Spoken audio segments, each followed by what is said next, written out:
વિશે આપવું પડશે અને કેટલી મેનેજ કરવાનું છે, શું શું અને ક્યારે એને રિપોર્ટ આપશે?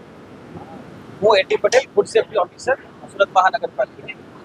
આજ રોજ ચંદી પડવાનો તહેવાર નજીક હોય તો ગાડીનું પ્રમાણ ઉત્પાદન અને વેચાણ વધતું હોય તો એને ધ્યાનમાં લઈને આરોગ્ય અધિકારી શ્રી સૂચના હેઠળ સુરતમાં ગાડી બનાવતી વિવિધ સંસ્થાઓની ચકાસણી તેમજ ત્યાંથી નમૂના લેવાની કામગીરી કરવામાં આવે છે.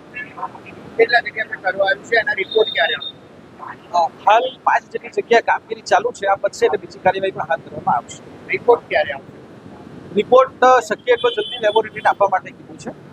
સર, એવું કહેવા મળશે જ્યાં સુધી રિપોર્ટ આવે ત્યાં સુધી ગાડી પૂરું વિતરણ થઈ જાય, વેચાઈ જાય, એના પછી રિપોર્ટ ના, એ લેબોરેટરીને પહેલેથી સૂચના આપવામાં આવી છે કે તહેવાર નજીક હોય તો લેબોરેટરીનો રિપોર્ટ બને એટલું જલ્દી આપવામાં આવે. હું DD Thakor, food safety officer, Surat મહાનગરપાલિકા.